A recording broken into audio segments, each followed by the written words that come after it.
Magandang araw, magandang hapon at magandang gabi sa ating mga kababayan sa iba't ibang panig ng mundong ito. At syempre sa mga banateros, banateras worldwide. Shout out po sa inyo lahat.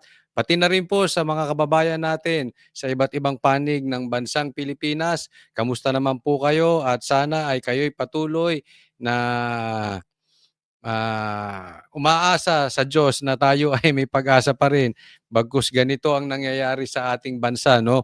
At, alam ko po ay kayo ay, excited na sa darating na eleksyon dahil gusto nating mapalitan ang pang-aabuso nitong mga, sabwatan ni Martin at ni Marcos, 'no? Ngayon po ang araw ng proclamation at kung sino-sino po ang, naproklamang, tatakbo bilang senador at ito po ang isa sa ating magiging topic ngayon. Okay, napakainit po ito. Huwag po nating kakalimutan ang pinakadulo nito, ang boto ng buong alyansa kasi po si Marcos ay nanawagan ng vote straight 12-0. Okay? Yan po ay malalim ang ibig sabihin, maya-maya lang pag-uusapan natin. Pero ang boto sa alyansa ay boto sa sabwatang Marcos at Tambaluslos. Tatandaan nyo yan. Kahit sino pa dyan ang iboto ninyo. Dahil yan ay nakianib kay Marcos. As if ang binoboto nyo dyan ay si Marcos o ang sabwatang Marcos at Romualdez. Ngayon naman, ang botong PDP. Ito ay may ibig sabihin din na ito ay boto bilang PRRD at VP Sara. Hindi na po natin maitatanggi yan. Duluhan na po ito. Eto na po yan. Ay hindi po pwedeng sasabihin na hindi po yan, hindi sila huwag po tayong maglokohan. Yan na po talaga ang puno, yan na po ang dulo niyan. Ha? So, alyansa, kung boboto ka sa mga senatoriables ng alyansa, doon ka kay Marcos at kay Tamba. At kung sa PDP ka boboto, kay Duterte ka o kay BP Sara. Tanong na lang sa inyong mga kababayan, sino ang sa tingin ninyong mas matino? Si BBM o si PRRD? Si Sara o si Tambaluslos? Nasa sa iyo pag-uusga. Okay? So ito po ang magiging topic natin ngayon. Sigaw ng PDP, hair follicle test laban sa mga ibang kandidato like alyansa ni Marcos. Okay? Yan yung mga katanungang lumalabas ngayon at iisa-isahin po nating sasagutin yan. Pangalawa po, alyansa ni BBM takot magpa-drug test. O, ayan. So, dyan po tayo. Okay, so wag po kakalimutan na bago po natin simulan, i-like nyo po itong video na ito. Nang sa ganun, kung gusto nyo po itong kumalat at mas marami pang makarinig at sumuporta pa sa PDP, i-like nyo po ito. Ngayon, kung ayaw nyo naman po na sa PDP, di wag nyo pong i-like. Nauunawaan ko po kayo. Pero kung kayo ay tunay na susuporta sa PDP, like nyo tong video na ito. At sana, sabi ni YouTube, mas marami pang nanunood kay Coach Oli na hindi pa nakasubscribe. Okay, may information po kami niyan. So, sana po dun sa mga tumatangkilik sa channel na ito ni Coach Oli, mag-subscribe po kayo, ha? Huwag kakalimutan, like and subscribe. Hindi ko na po pagtatagalin dahil kay Coach Oli, bida ang balita. Ito, pag-usapan natin yung speech sa proclamation ni Marcos kanina sa proclamation ng Alyansa Bagong Pilipinas. Tingnan natin, okay? Tingnan natin kung may laman ng utak ni Marcos. Okay, ito na. Parang mahirap makapaniwala Sa alin? na nandito na naman tayo sa kampanya. Napakabilis ng panahon. Napakabilis ng pagdaan ng 3 taon na akala natin ay magiging mas matagal. Ngunit Marcos, adik ka ba? Hindi, nagtatanong lang tayo, ha? Ang pakabilis daw ng 3 taon na akala nila ay napakatagal. Hindi ko maintindihan. Ano ibig sabihin mo nun? Tumagal lang 3 taon sa'yo o bumilis yung 3 taon sa'yo? Minsan talaga ito si Marcos pag nagsalita. Pero as Marcos speaks, pakinggan ninyo yung crowd. Nandito nga tayo sa Mm. darating na halalan sa Mayo. Mm. At sinimulan po natin Ang alin? aming national campaign. Ayan na. Kagaya ng dati, dito po sa ating minamahal na lalawigan ng Ilocos Norte. Ayun, may yumaman ba dyan sa Ilocos Norte? Ilang percentage ang yumaman dyan? O yung mga kamag-anak mo lang ang yumaman dyan sa Ilocos Norte? Tanong, Marcos, kilalang kilala ang Ilocos Norte sa apelyidong Marcos. Kamusta ang droga sa Ilocos Norte? Tanong lang naman. Kamusta ang infrastructure sa tagal nyong namumuno sa Ilocos Norte, Marcos? Kamusta dyan? Kamusta ang negosyo dyan sa Ilocos Norte o kayo lang ang may negosyo? Kamusta ang sugalan dyan, weteng, sabong, etc.? Naku, Marcos. Doon sa mga nakakaalam na mga taga Ilocos o may mga kaibigan sa Ilocos, pakilagay nyo dyan, kamusta ang Ilocos Norte ni Marcos? Andito po ang aming ipinagmamalaki. Sino ang pinagmamalaki mo? Mga kandidato para sa Senado. Ngunit Ngunit, ano? bagamat nakatuon ang pansin natin sa ating mga kandidato para sa Senado, huwag po natin kaligtaan ang halos 18,000. Teka muna, Marcos. Naguguluhan ako sa panga mo eh. Pag nag-i-speech ka, iluwa mo yung... Ikaw ba yung may bubble gum? Ang likot kasi nagaganon-ganon ako eh, oh. Hindi, kasi magagalit yung daddy ko. Ayaw ng daddy ko yung ad hominem eh. Hindi ad hominem kasi nagugulo. Kayo ba hindi nagugulo? Kasi nag-i-speech. Isipin nyo ako nagsasalita ganyan ako ng ganyan. Di ba pangit? Lalo presidente ka. Oh, gusto nyo, itry ko. Nagsasalita ako ngayon pag ganon-ganon. Kaya lang, baka magsialisan kayo pag ganon-ganon ako magsalita eh. 200 na local executive na ating ihahalal sa Mayo. Nabanggit ko po ito dahil may pagmamalaki ng alyansa na kami lang ang may kumpletong ticket mula sa senador hanggang sa sangguniang bayan ng pinakamaliit na bayan ng buong Pilipinas. Yun! Pinagmamalaki na yun. Kompleto ang senador nila, 12. Ang senador nila at hanggang sa pinakamaliit na bayan daw ng bansang Pilipinas. Yun na, accomplishment na yun, Marcos, dahil kompleto kayo. Ipapaliwanag ko bakit kayo kompleto.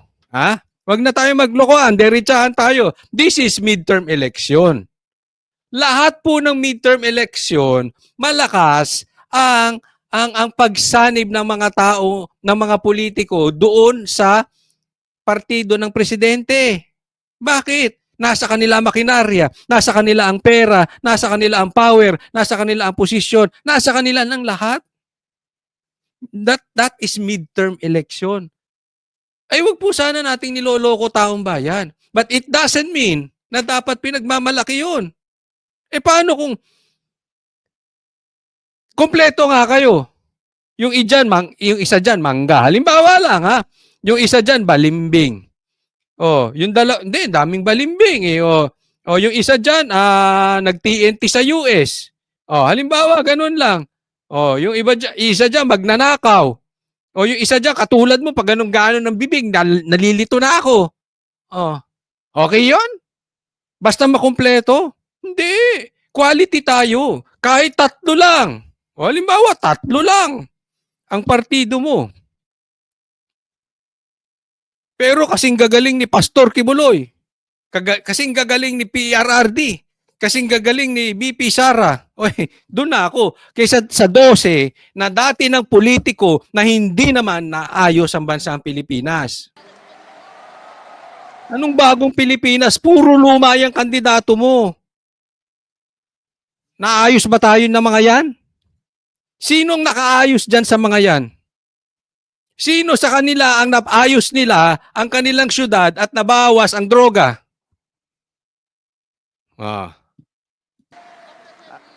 At hindi pangkaraniwan Oh, ang bakit? mga aming kandidato. Ay, bakit? Hindi po kagaya ng mga nakikita natin sa mga iba't ibang partido. O ano? Hirap na hirap makakuha ng kanilang mga miyembro. Hmm. Ang amin pong ipinagmamalaki at pinaglalaban. Hindi naman kami kumukuha ng miyembro eh. Ay, sila nga nagsisiksikan kay PRRD. Ah. Eh Marcos, ikaw nga, balita ko, nakipagsiksikan ka pa kay PRRD. Oh, na ikaw ang gawing vice? Ah. Totoong totoo, Marcos. Oh. At ang kumakalat na balita, ayaw ni PRRD sa'yo. Bakit? Adik ka raw. Eh yun ang sabi, yun ang kumakalat na balita. Kaya tatanungin kita, totoo ba yun? Ah. Diba tinanggihan ka? Ayaw talaga sa'yo ni PRRD. Hindi mo napansin? Isipin mo yung anak niya, tumakbo na as vice president mo ni hindi ka inendorso.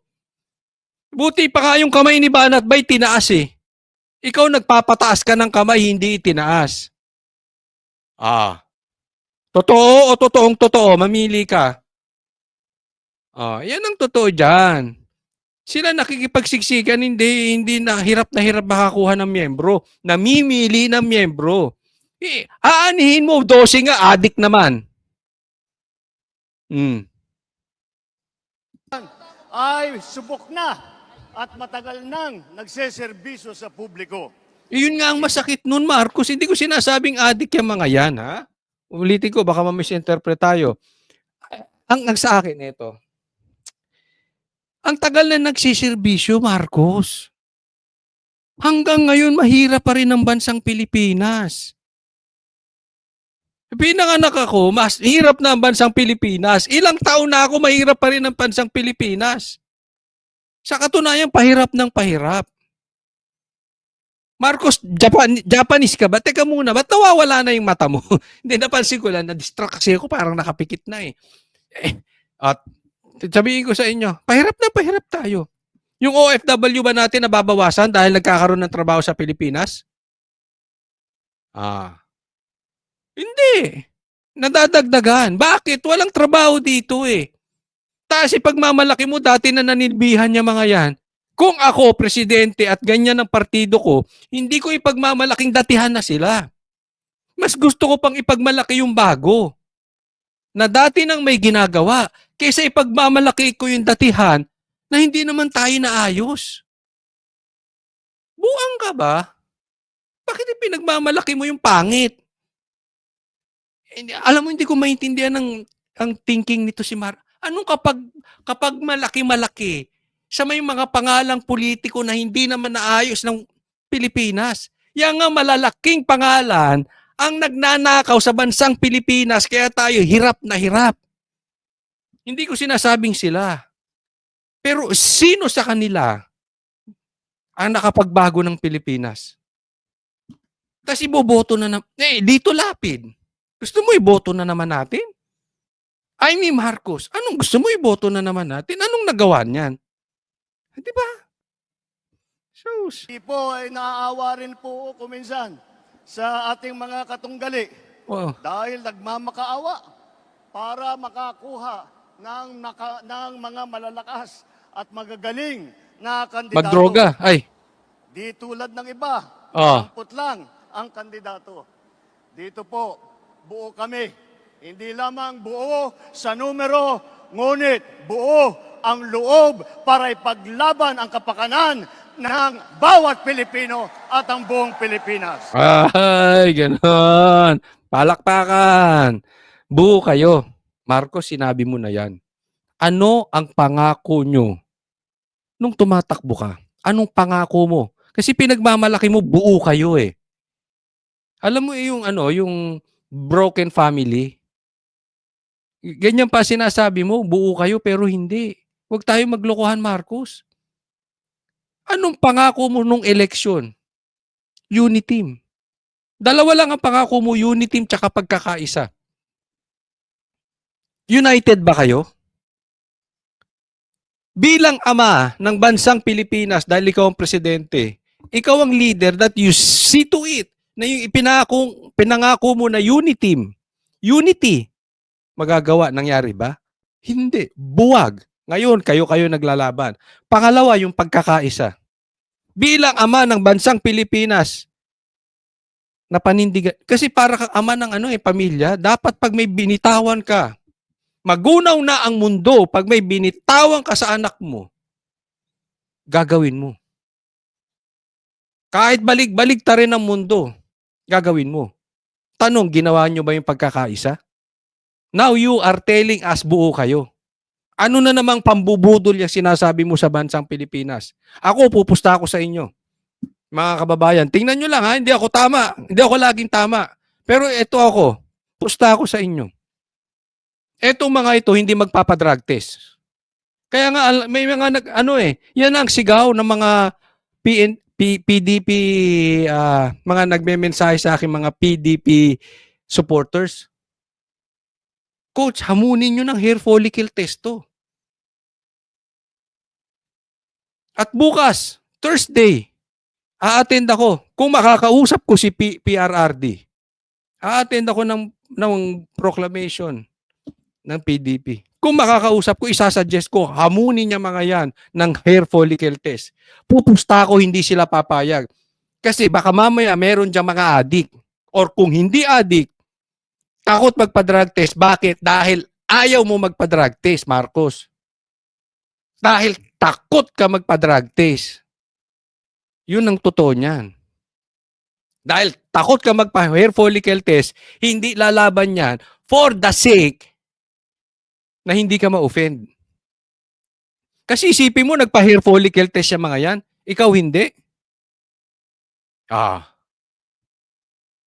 Kami nga pala. Okay? For your information. May nalakap kaming balita. Gusto ni Pastor Kibuloy magpa-hair follicle test kasama ang Banateros. Ako kahit araw-araw, walang problema. Basta kayo magbabayad. Sinasabi ko parati yan. Dahil hindi ako addict. Never ako tumikim ng drugs. Alak, oo. Sigarilyo, oo. Pero nabibili naman yan sa kanto. Kahit sa pulis ka bumili, pwede. Yung droga, hindi. Bawal yun. Oo. Yossi lang, tsaka Pero wala na.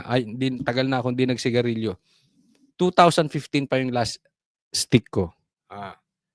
So, 10 years na. Pero drugs, since birth, wala. Ikaw, Marcos, kaya mo sabihin yun? Since birth, hindi ka nagdroga? Since birth, hindi ka nakatikim ng kahit na klaseng recreational drugs? Kaya mo magpa-hair follicle test? Huwag mo i-compare yung alyansa ng bagong Pilipinas sa PDP. Dahil pag sinabi ni PRRD, magpa-drug test kayo lahat, pag may bumagsak sa inyo, tatanggalin ko. Pati ako magpapadrug test, kayang sabihin ni PRRD ang kayo. Ikaw, Marcos, kaya mo sabihin yan? Magpa-drug test kayo, pagka nag-positive kayo, tatanggalin ko kayo dito.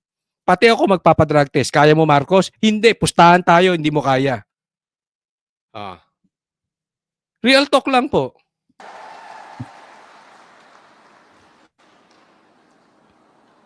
Kaya Ang naman, gulo ng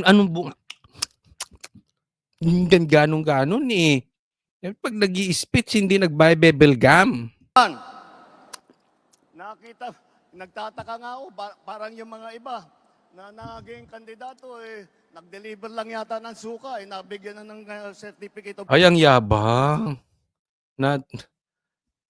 Sino pinaparinggan mo na bigyan lang ata ng suka? Sino pinaparinggan nito? Ha?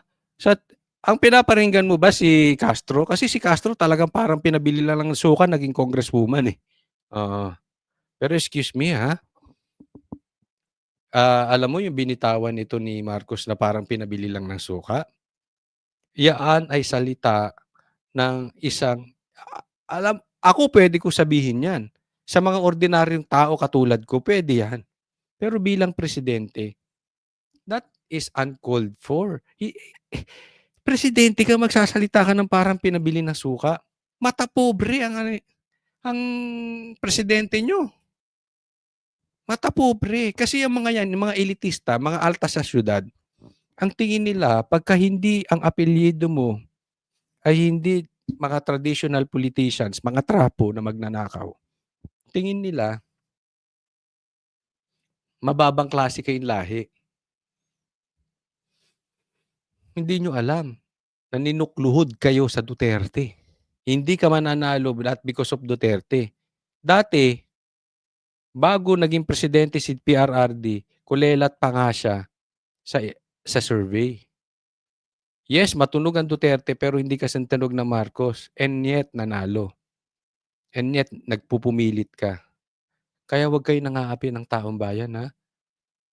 Huwag kayo nangaapi ng tao, Marcos. Kasi ang nagmamataas ay binababa ng Diyos at ang nagpapakumbaba ay tinataas ng Diyos. Kaya Marcos, ingat ka sa mga pinagsasabi mong yan. Kasi baka mamaya, nakakalimot ka, galing kayong Hawaii. Tinapon kayo doon. Ingat ka. Kasi alam mo, from palace to exile in just a split second, ingat ka. Kasi at the end of the day, Diyos lang ang may hawak ng ating kapalaran. Kaya ingat ka sa pang-aapi sa mga maliliit, ha, Marcos? Candidacy. Dahil wala naman natin, walang ikukumpara sa ating mga kandidato. Kung ihahambing natin sa mga napulot nila, ang ticket natin mula sa Senado hanggang Sangguniang Bayan ay mga leader na subok sa serbisyo. Paano naging subok? Umasenso ba ang Pilipinas sa kanila? Baka kamo matagal. Ha?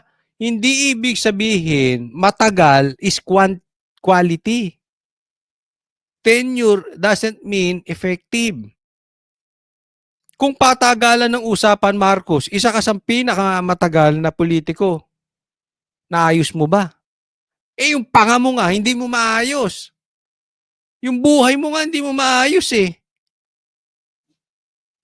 Gandang record na pwedeng ipagmalaki. Anong gandang record? Anong nagandang record ni Aimee? Di ba? Yung mga, hindi mo alam, mga abogado yung sa PDP. Oh. Kanino? Kung kilatisin natin ng isa-isa, napakatingkad ng ating kakayahan, ng kanilang kakayahan at ang mga pambato para sa pagbabago. At Ayan ka na naman sa pagbabago, Marcos. Bagong Pilipinas, pinangako. May nabago ba? Ano, ilang tulay ang nagawa? Yung ginawa nyo nga flood control project, giba-giba. Baha-baha tayo, Marcos. Magpakatotoo ka naman. Ang lakas mo talaga makabudol. Lakas mo makatoxic eh. Harap-harapang pangbubudol na yung ginagawa mong yan. Nakakaasar na. Pambira itong mama na to talaga. Wala ka ba talagang pakiram? Ikaw ba ano bang multivitamins ang tinitake mo? pag pinagsama kagaya nito, Oh. ang nangyari dito sa alyansa ay lalong nakaka-impress ang kanilang pinagsamang Si Abalos ba kaya magpa-drug test? Sige, tuloy mo, tuloy. lakas at galing. 8 po sa ating mga kandidato ay veteranong senador.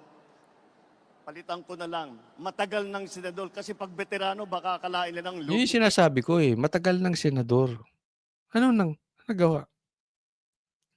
Nabago buhay ng Pilipino? Hindi. Hindi lang luma kundi matanda. Andito po ang ating mga senador, Senator Cayetano, Senator Lacson, Senator Lapid, Senator Lapid. Pinagbalaki mo pa yung mga yan, Marcos. Seriously, anong tinitake mo multivitamins? Maitake ko nga. Para mawalan ako ng hiya. Marcos, Senator Pacquiao, Senator Revilla, Senator Soto, Senator Tolentino. Tolentino, nukno ka ng traidor yan. Mana sa'yo. Dikit yan kay PRRD, anong nangyari? Kung iniwan niya si PRRD na napakagaling dahil sa makinarya, ikaw pa kaya? tatanda mo to Marcos, sasabihin ko sa'yo, position and power, magkaiba. Tingnan mo ang power ni PRRD. Kahit wala siya sa posisyon, nananatili. Bakit? Mahal ng taong bayan. Marcos, after mo mawala sa power, walang rerespeto sa yung politiko. After mawala mo sa posisyon pala, tingnan ko kung may power ka. Walang rerespeto sa yung politiko. Pagpasok na Nakabalik ka, hindi ka nga makabalik-balik 36 years. Hindi ko makakalimutan yon. 1985 o 86 kayo natanggal.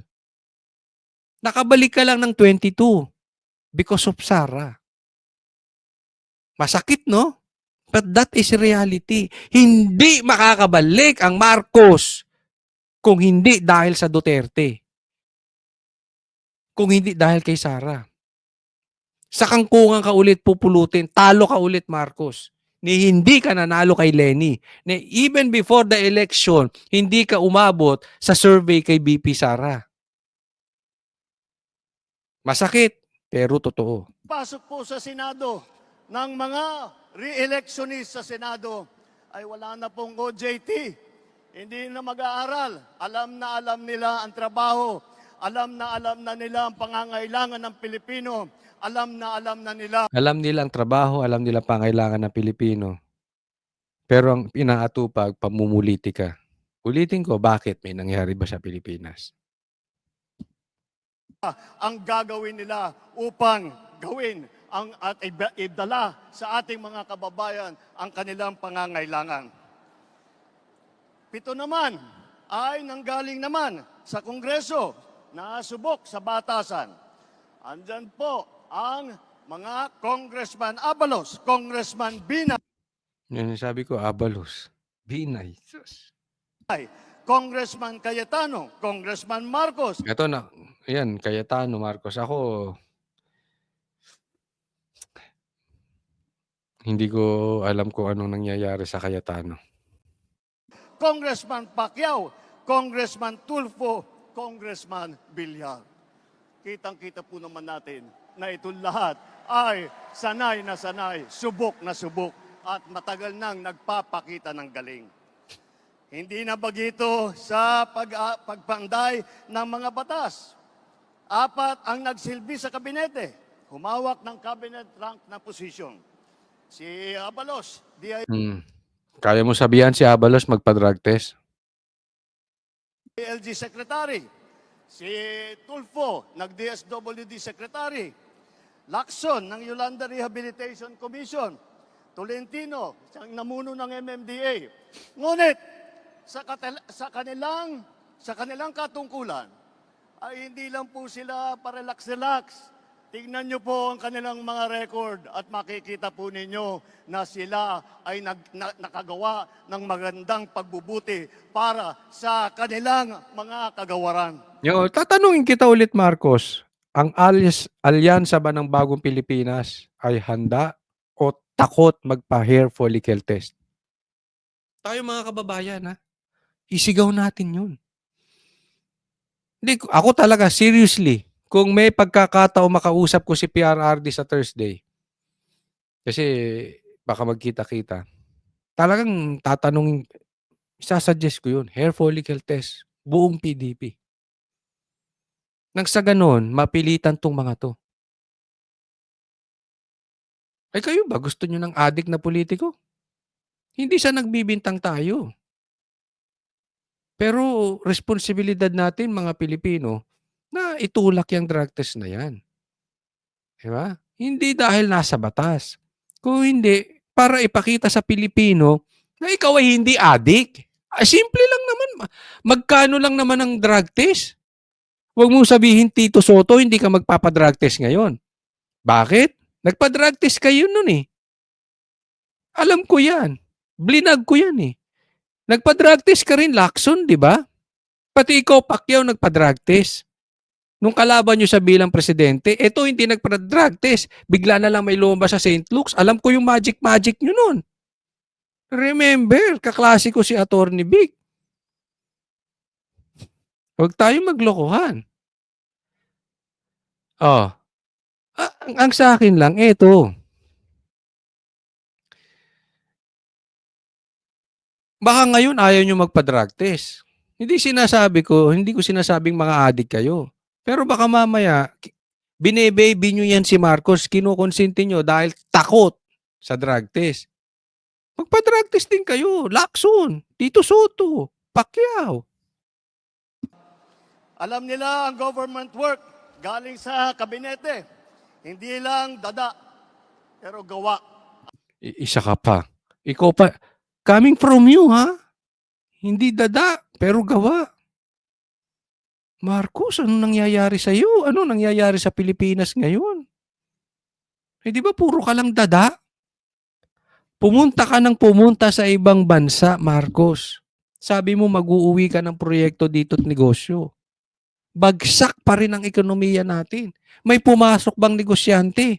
May pangako kang 100,000 na babahay. Meron bang nabigyan ng bahay?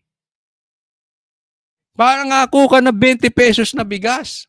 Magkano ang bigas ngayon? Hay ka ba? Sinong puro dada? Nangako ka ng unity.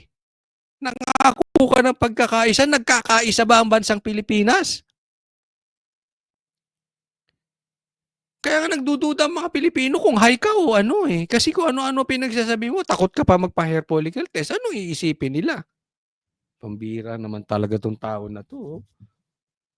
Ang kanilang ipinapakita. They are not here to oppose. They are here to propose. Tatlo ang naging gobernador ng malalaking probinsya. Oh, ano nangyari sa Alam nyo na, Oh, Manang ano nangyari sa probinsya? Jaime. Oh, ano nangyari sa probinsya ni Manang Aimee mo? Asensado ba? Kayang kumumpit sa Davao? Kamusta droga diyan? Ito sa atin, sa Ilocos Norte. Lito Lapid, Governor Lito Lapid ng Pampanga. Anong nagawa ni Lito Lapid? Anong nagawa niyan sa Senado? Marcos, ano ka? Pero pansinin niyo yung crowd. Tahimik, di ba? Nilaglag siya ng mga taga Ilocos. Pag si PRRD nagsalita, buong mundo nakikinig. Pati yung crowd. Ganyan po si PRRD. At ang Governor Revilla ng Cavite naman. Bukod pa ron, kasama nila ang tatlong naging city mayor. Binay, Abi Binay ng Makati. Tolentino ng Tagaytay. Abalos ng Mandaluyong. Abalos.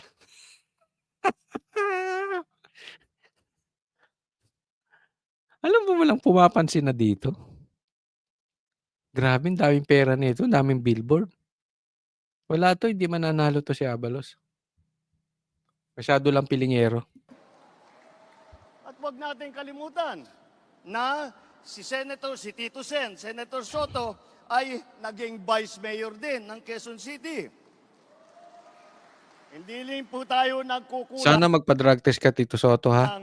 sa boses ng kababaihan at maglalaban para sa karapatan ng ating kababaihan dahil 4 sa ating mga kandidato ay babae, pero itong mga babaeng ito ay palagay ko, mas matatapang pa ito kaysa sa mga lalaki na nandito ngayon. Mga abogado naman, 4 din. 4 ang abogado natin. Abalos, Binay, Cayetano, Tolentino. Abogado pala si Abalos. Nangyari dyan. Nagbo-boxing nakasalamin. Si Aimee, nag-aaral din sa law school. At pinagtatalunan lang nila kung sino daw ang pinakamagaling at sino nanggaling sa pinakamagandang eskwelahan. Ngunit lahat yan ay magaling, lahat yan ay matalino, lahat yan ay ginamit na ang kanilang kakayahan upang pagandahin ang Pilipinas. Kung itatanong naman natin, sila ba ay isa lang ang pinanggalingan? Tiga Maynila lang ba lahat? Tiga Luzon ba lahat? Hindi po. Dahil pagdating sa geographical representation, dalawa ang tiga Mindanao. Si Manny Pacquiao ng Bukidnon, Sarangani, at saka Jensan. Si Erwin naman, lumaki sa Davao. Erwin, TNT.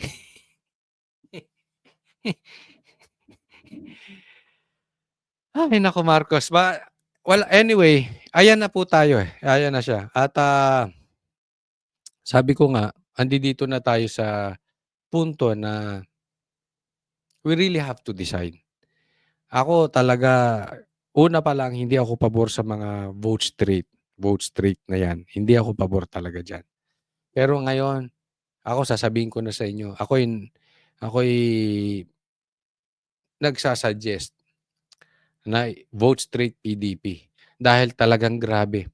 Grabe ang politika sa Pilipinas ngayon at talagang uubusin ng kontsabahang Marcos at Tamba ang resources ng Pilipinas. So, ito'y diretsahan na po. Ang boto mo sa alyansa ay boto mo para kay Marcos at Tamba. Ikalat nyo po yan. Yan po ang isigaw natin sa ating mga kamag-anak, kapitbahay, katrabaho, lahat sa ating social media, yan ang ilagay natin. At the same time, drug test. Hamunin natin itong mga to ng drug test. Or kung hindi, magpa-drug test ang PDP nang sa ganun, ay mahiya naman itong mga to kung duwag sa drug test. Ang vote straight PDP ay boto para kay PRRD at kay BP Sara. Kayo na lang mamili kung sinong mas matinong presidente. But as for me, it's just like night and day. Parang kapit gatas, ang layo po ng difference. Ang layo ni PRRD, not even close. Ang layo niya siya dito kay BBM. Kaya ako, I will go for PDP. Siyempre, kasama si Marcoleta, si Atty. Vic, yung usual na kasama natin sa pakikipaglaban sa mga adik, sa mga abusado, sa mga magnanakaw, sa mga buhayan ng bansang ito. So, tulong-tulong po tayo. Ha? Wag po natin kakalimutan. Simula na po ang campaign period at medyo nakakaramdam pa kami ng bias sa COMELEC dahil ang daming guidelines na sinasabi sa SMNI and yet hindi naman sinusunod ng ibang channel. 'Di ba? Sa ibang channel nakakapag-live sila. But anyway, ganyan talaga ang buhay. Silang nasa partido kaya nga mahirap ngayon. Kaya dapat magtulong-tulong tayo. Huwag niyo pong kakalimutan i-like tong video na ito. At sana sa mga hindi ko pa po subscribe po kayo. Para sa Diyos at Pilipinas nating mahal, God bless everyone. Coach Oli po.